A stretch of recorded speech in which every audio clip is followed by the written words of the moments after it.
Excellencies, dear friends, on behalf of the participants from the Ethiopian government in these peace talks, I would like to express our heartfelt gratitude to the African high-level panel led by His Excellency former President Olusegun Obasanjo, the AU High Representative for the Horn of Africa, His Excellency former President of Kenya, President Uhuru Kenyatta, and Her Excellency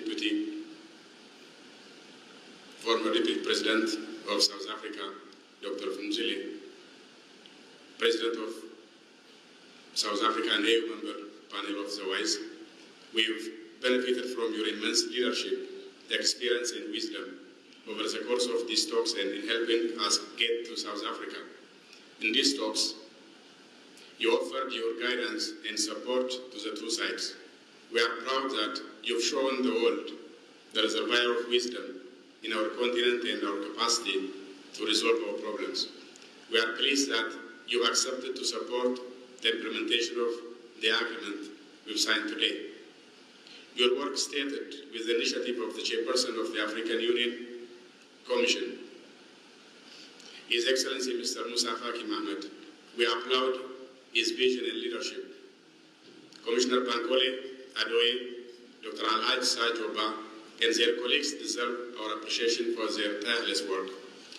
Our deep appreciation goes also to His Excellency President Cyril Ramaphosa, the President of the Republic of South Africa, and indeed to the people of the Republic of South Africa for their generous hospitality. We are grateful to Her Excellency Dr. Nadeli Pandor, South Africa's Minister of Department of International Relations and Cooperation, for the excellent facilities she put at the disposal of the talks. We are indebted to all her colleagues for putting an extra hours to ensure the conditions are for the peace talks to continue and reach these positive conclusions. We thank the observers, Dr. Wekina Geweyo, the Secretary General of IGAD, Sana Tete, the Special Envoy for the Secretary General of the United Nations for the Horn of Africa, and Ambassador Mike Hammer, the U.S. Special Envoy for the Horn of Africa, for accompanying and supporting these peace talks. We shall count on their continued support to Ethiopia to quickly move towards rebuilding communities affected by this conflict. The level of destruction is immense, and thus that needs are massive. We thank our brothers from the other side also for their constructive engagement to allow the country to put this tragic period of conflict behind us. It is now for all of us to honor this agreement. We must be true to the letter and the spirit of this agreement. The people of Ethiopia expected more than the text of this agreement. They demand peace and harmony. They desire development. They have charted a promising and bright future. The government on its part will take various proactive measures to nurture democracy and inclusive development in the country. Our democratic institutions have started delivering tangible progress. We will continue the institutional strengthening process. We have charted an inclusive national dialogue process to put Ethiopia on an even stronger foundation. In the course of this conflict, we've also witnessed a complicated picture of the relations with various foreign actors. Our sisters and brothers from Africa remain true to their principled stance that Ethiopians must own and resolve their differences. They advised and encouraged us to reach this day. We hope others will learn that such a generous and firm direction is the one to take in dealing with such delicate situations. Friends of Ethiopia deserve also our special thanks. It is now time to revitalize our relations with our partners and put them on a solid footing based on principles of international law governing international relations. We look forward to exploring ways of reinvigorating our ties with all our partners. We thank you all for your patience and support of Ethiopia, and I invite you to visit us and admire the wonders of our country while we keep on joining hands for our future betterment and enjoy also our hospitality of our people. I thank you very much. Thank you very much, my brother Ambassador Redwan. At this point is an opportunity to also call on my other brother, the head of delegation for the Tigray People's Liberation Front, Mr. Getachew Reda. Getachew. Thank you, Excellency, Mr. Olusegun Obasanjo, former President of the Republic of Nigeria and Chair of the AU High-Level Panel. His Excellency Uhuru Kenyatta, former President of the Republic of Kenya. Her Excellency Madam Fuzuli Mlambo, former Deputy President of South Africa. Her Excellency Dr. Pandor, Minister of International Cooperation and Foreign Affairs of South Africa. Excellencies, partners, brothers and sisters. I would like to thank the AU and the AU High-Level Panel for having conducted a successful negotiation the last 10 days. Obviously, the last 10 days were not a particularly exciting experience in the sense that there was so much haggling over what would otherwise be considered trivial issues. But ultimately, the fact that we have reached a point where we have now signed an agreement speaks volumes about the readiness on the part of the two sides to lay the past behind them and to chart a new path of peace development. Making peace obviously has proved more difficult and more intractable and elusive than presiding over the killing and destruction, the killing of women and children and destruction of property. The war in our part of the country, the last 2 years, has claimed the lives of hundreds of thousands of people and has turned Ethiopia, once in the cusp of great economic progress, into a bad parody of itself and caused tremendous suffering to the people of Tigray. Our people have been killed not only through bullets, but also for lack of food and medicine. Our children do not go to schools. Our hospitals are not functioning because of the war. We have always felt this war was imposed on us, and we have always been ready to do everything in our power to stop this war. Now that we are here to sign an agreement, to at least explore the opportunity to see if we can make peace, and it is within reach. It will come as a relief not only to the people of Tigray, but also to the entire Ethiopian population. And I hope, it's my hope and expectation that the two parties will continue to honor their commitment and redouble their efforts to make sure that the agreement they have signed is implemented and in a manner that satisfies the interest of our people. As you know, the humanitarian crisis has been particularly dire, and the fighting in the last 70 days has claimed for more lives. As we speak, as we are here ready to sign an agreement, thousands of combatants from both sides, as well as civilians, are losing their lives. So it is incumbent upon us not only to sign this agreement, but also to make sure that it's immediately implemented, and the follow-up activities that are required to make sure such an agreement is implemented to the fullest extent possible are carried through in earnest. And on our part, we are ready to do everything in our capacity to expedite the implementation of this agreement, and it's our hope and expectation that our brothers from Addis Ababa will do the same. Obviously, like I said, we cannot solve our problems when there is too much testosterone in the room. Obviously, some of you have been complaining that the delegates from both sides have little in the way of feminine presence, and people advise us that probably the presence of women would have made a difference as far as making peace is concerned. So when there is too much testosterone, and when there is too much willingness on the part of the two sides to fight till the hell freezes over, it is the children and the women who find themselves at the receiving end of the suffering. And unfortunately, it's unfortunate for myself and my comrades here who have once served in the same government. It took traveling all the way South Africa. I'm not complaining that I traveled to South Africa. I have always loved being in South Africa, but it is quite tragic. It took a haggling of several months for us to come together and explore an opportunity for peace. Now that Chief Obasanjo, President Kenyatta,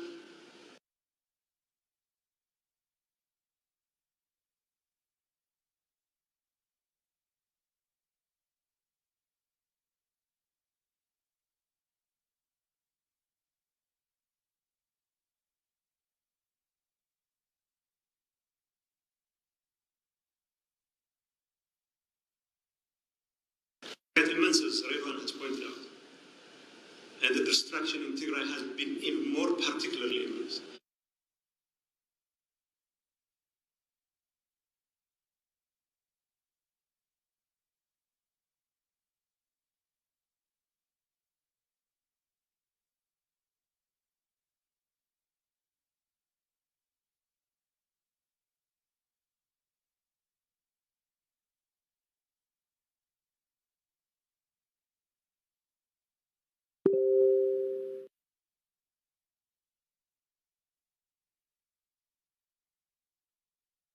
Painful concessions, because addressing the pains of our people is far more important than the kinds of concessions we have made.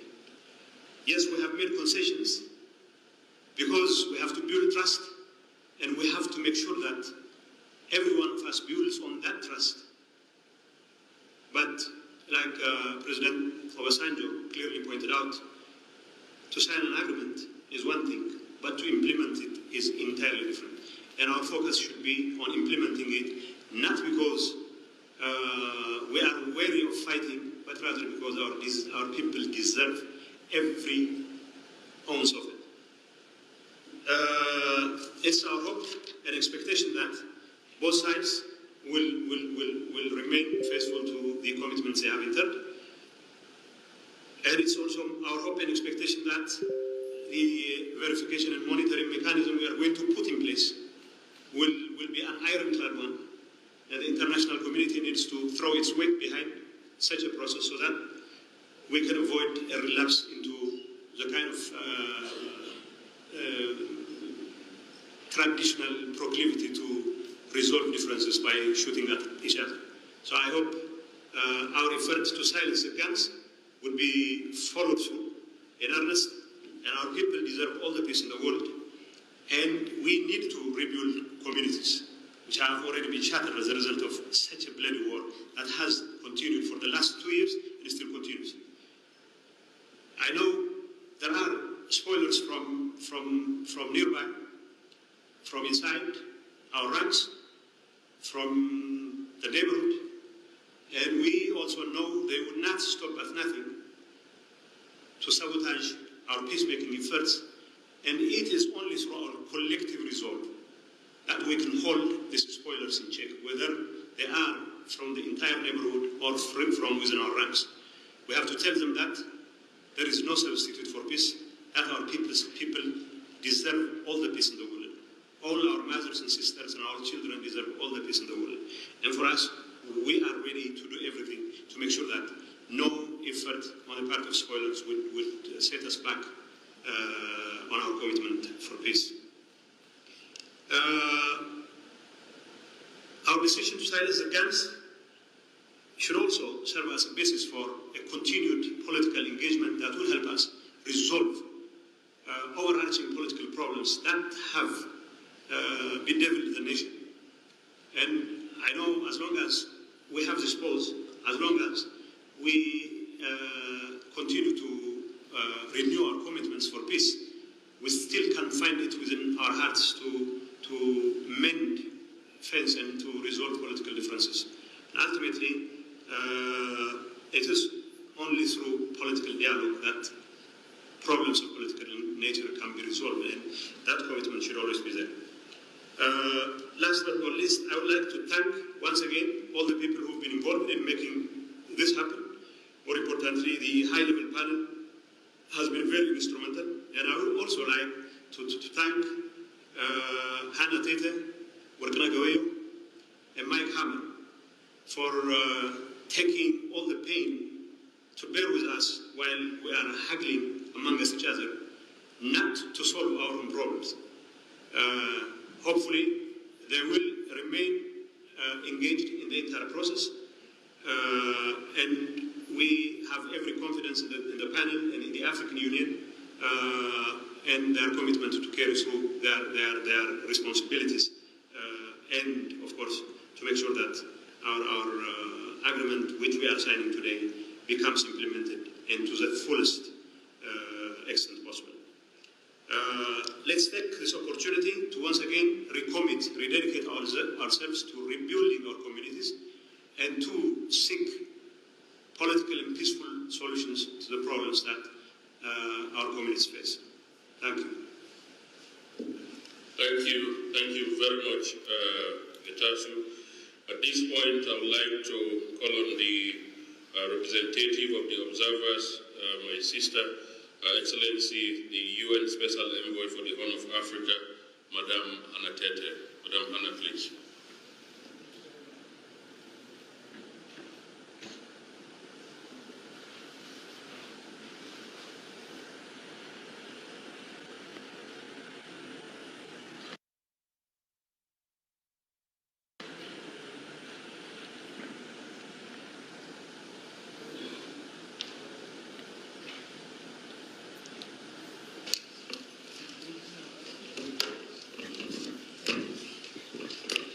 Thank you very much. Your Excellency, the Chair of the AU High-Level Mediation Panel, the former President of the Federal Republic of Nigeria,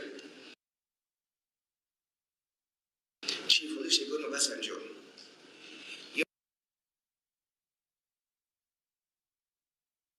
Your Excellency, President Uhuru Kenyatta, Lady Pandor, the Minister of I'm sorry, I've got to make sure that I check my notes. The Minister for International Relations and Cooperation of the Republic of South Africa, Your Excellencies, the representatives of the Federal Democratic Republic of Ethiopia, gentlemen representatives of the TPLF from the Tigray region, thank you very much for the opportunity to make a statement on behalf of the observers to the Ethiopia peace process, the Executive Secretary of IGAD, Dr. Wakeme Gebiehu, the Special Envoy of the United States to the Horn of Africa, Ambassador Mike Hammer, and myself, the UN Special Envoy to the Horn of Africa. And perhaps, Your Excellencies, on a lighter note, I can bring down the testosterone. The last few days have been quite intense, and clearly the path to arriving at this agreement has not been an easy one to tread. We wish to congratulate both delegations for their willingness to listen to each other and make the necessary important decisions to address each other's key concerns for the benefit of all of Ethiopia. This, however, is just the beginning of this journey, and implementation will require greater collaboration and actions to build confidence to return your beautiful and great country to peace. We are ready to continue to work with you in support of this effort. We want to express our sincere appreciation to His Excellency President Olusegun Obasanjo and members of the AU High-Level Mediation Panel, President Uhuru Kenyatta and Deputy President Fumzile Malambo Nguka, for deploying your wisdom, your experience, and your patience in facilitating this process to assist the two delegations to arrive at this outcome. Commission in support of this process. We must also express our great appreciation to His Excellency President Cyril Ramaphosa, President of the Republic of South Africa, Her Excellency the Honorable Minister of International Relations and Cooperation, and the Department of International Relations and Cooperation for their facilitation of this meeting and for their generous support to this process. This is an opportunity to chart a new course. The young men and women who have been mobilized to fight will now have the chance to return to their homes students and their families. They will not have to live with the fear that this day could be their last. And their families will bless you for creating the conditions for them to be with their children. Not because they are not patriotic or ready to support their cause, but because life is a gift to be cherished, and children are a gift to be cherished. We as observers commit to support the implementation of this agreement, the humanitarian response in the first instance, and we are also ready to accompany this process of providing support and assistance in all three regions of northern Ethiopia, Afar, Amhara, and Tigray, that have been affected by the conflict, to help people rebuild their lives. It is time for the schools to reopen and hospitals to be supplied to provide medical treatment and relief, and also prepare to have commercial activity resume in earnest to strengthen and grow the economy. This is the time for the international community to come together and support Ethiopia in its efforts to repair and replace damaged infrastructure and rebuild and restore what has been lost. And we should be ready to make our contributions to this process. And finally, we would wish to thank the two delegations for the willingness to come to this agreement, and we commit to support the federal government and the regions affected as best as we can. Thank you very much for the opportunity. Thank you very much. At this point, I have the singular honor to invite Her Excellency Dr. Naledi Pandor, Minister of International Relations and Cooperation of the Republic of South Africa. Dr. Pandor. Your Excellency, Chair of the Facilitation Panel, former President Obasanjo, Your Excellencies, former President of Kenya, President Uhuru Kenyatta, and former Deputy President of South Africa, former Deputy President Phumzile Mlambo Ngcuka, members of delegations of the federal government of Ethiopia and those of the Tigray People's Liberation Front, officials from the African Union, senior officials from the Department of International Relations and Cooperation, distinguished observers, members of the media, I am the most relieved person in this room. When the African Union approached our office on the possibility of South Africa serving as host to a round of peace talks, I must admit I was initially extremely reluctant. And my response to the African Union was, I have to think about it. And after I've thought about it, I have to approach President Ramaphosa. When I spoke to President Ramaphosa, he said, of course, Minister, we cannot decline. It is a duty that South Africa must assume and undertake, right up to the logical conclusion of peace. So, colleagues have to thank President Ramaphosa because I was very nervous. Allow me to welcome, on behalf of the people and the government of South Africa, the successful negotiation of this cessation of hostilities agreement between the federal government of Ethiopia and the Tigray People's Liberation Front. We extend our congratulations to the leaders on both sides.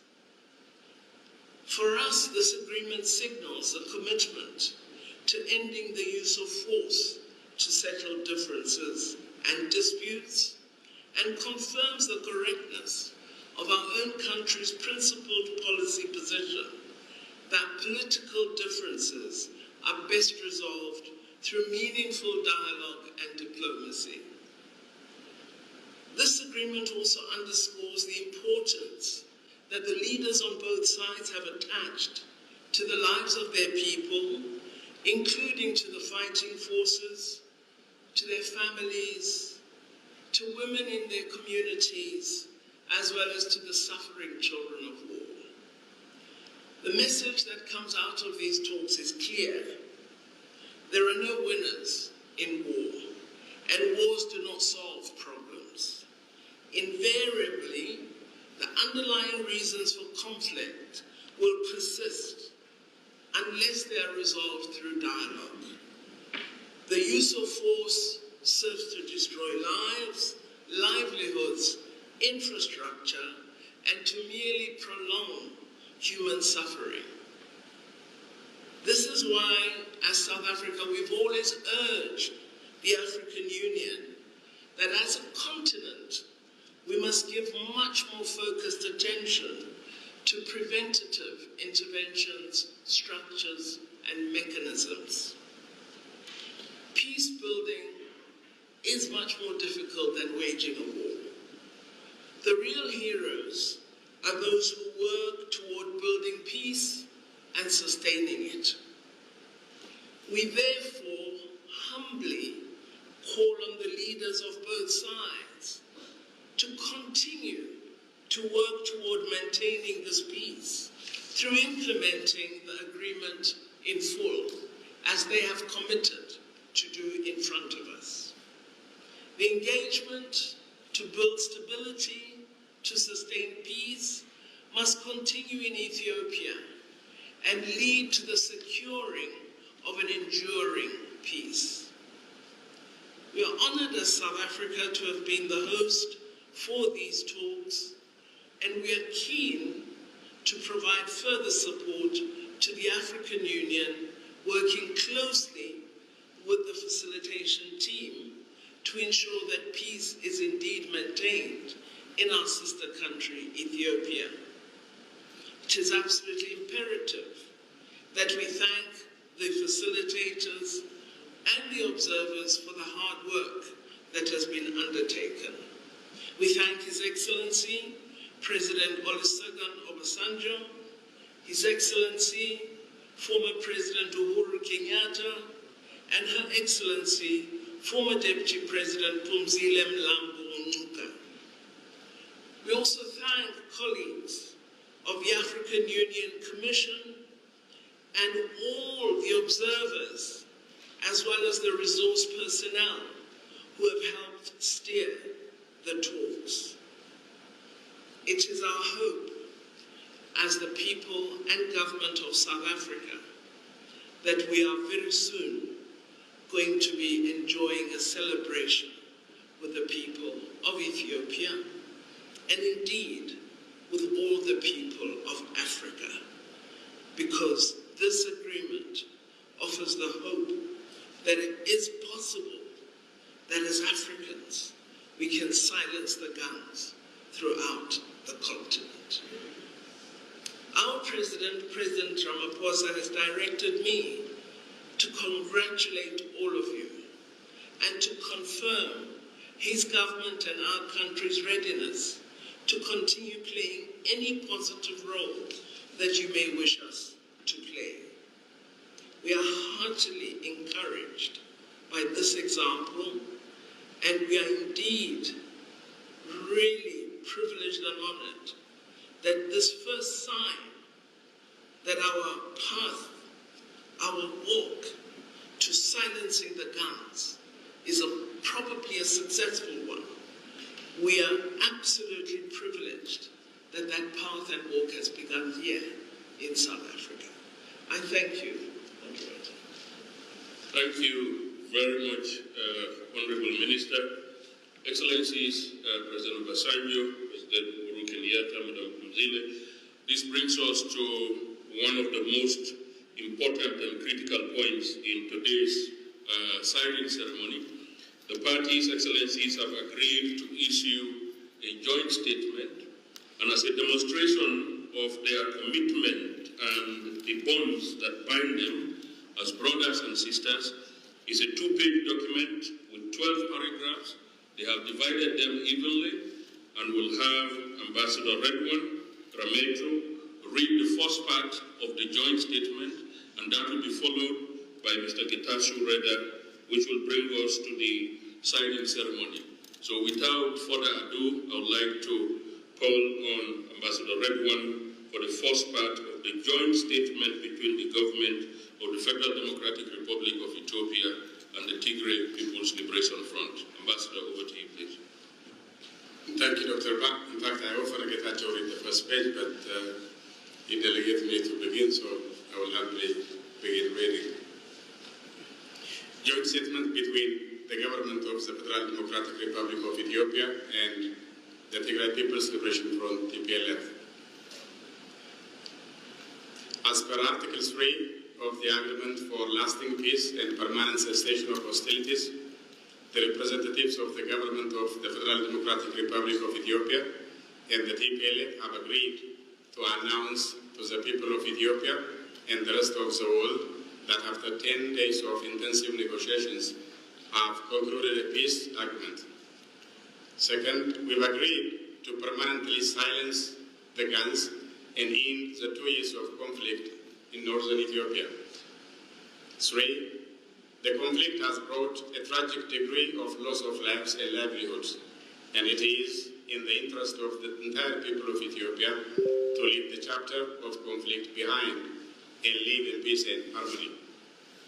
Fourth, it is fundamental that we reaffirmed our commitment to safeguarding the sovereignty and territorial integrity of Ethiopia and to upholding the Constitution of the Federal Democratic Republic of Ethiopia. Thus, Ethiopia has only one national defense force. We've also agreed on a detailed program of disarmament, demobilization, and reintegration for the TPLF combatants, taking into account the security situation on the ground. Fifth, we've agreed that the government of Ethiopia will further enhance its collaboration with humanitarian agencies to continue expediting aid to all those in need of assistance. Sixth, we've agreed to implement transitional measures that include the restoration of constitutional order in Tigray region, a framework for the settlement of political difference, and a transitional justice policy framework to ensure accountability, truth, reconciliation, and healing. Thank you very much, Ambassador Redwan. Mr. Getachew. So, to start implementing these undertakings without delay, we have agreed to stop all forms of conflicts and hostile propaganda. We'll only make statements to support the expeditious implementation of the agreement. We urge Ethiopians in the country and abroad to support this agreement, stop voices of division and hate, and mobilize their resources for economic recovery and rehabilitation of social bonds. Eighth, the government of Ethiopia will continue the efforts to restore public services and rebuild the infrastructures of communities affected by the conflict. Students must go to school, farmers and pastoralists to their fields, and public servants to their offices. The agreement requires the support of the public for its smooth implementation. This is a new and hopeful chapter in the history of the country. 9, we express our gratitude to all actors contributing to the success of this endeavor, in particular, the African Union Commission Chairperson, the African High-Level Panel led by His Excellency former President Olusegun Obasanjo, supported by His Excellency former President Uhuru Kenyatta, and Her Excellency Dr. Fumuzile Blango, former Deputy President of the Republic of South Africa. We thank the Chairperson of the African Union Commission, His Excellency Mr. Musa Faki Mohammed, Commissioner Bankole Adoye, and his colleagues for their tireless work during these talks. We rely on their continued support as we implement the agreement. 10, we thank His Excellency President Cyril Ramaphosa, the President of the Republic of South Africa, and Her Excellency Dr. Naledi Pandor, the Minister for the Department of International Relations and Cooperation of South Africa, for the excellent facilities they put at the disposal of these talks and their words of encouragement to the parties toward the successful results. We are indebted for the hospitality accorded to us by the people and government of the Republic of South Africa. 11, we are grateful to the people of Ethiopia for encouraging these talks and patiently waiting for the outcome. We are confident that they will embrace the results of these talks and ensure their timely implementation. 12, finally, We are confident that friends of Ethiopian members of the diplomatic community will lend their support in rebuilding infrastructure in affected communities and the economic recovery of the country. We call on all types of media outlets to support peace, reconciliation, unity and prosperity in Ethiopia. Jointly delivered at Pretoria, the Republic of South Africa, 2nd November 2022. Thank you very much, Ambassador Redwan and Getachew. Excellencies, with your permission and that of the Minister, may we give them a round of applause. Excellencies, at this point, we now have the formal signing ceremony. So we'll bring the table to the front, and I would like to invite Mr. Getachew Reda and Ambassador Redwan, if they can come to the table for the signing of this very important peace agreement.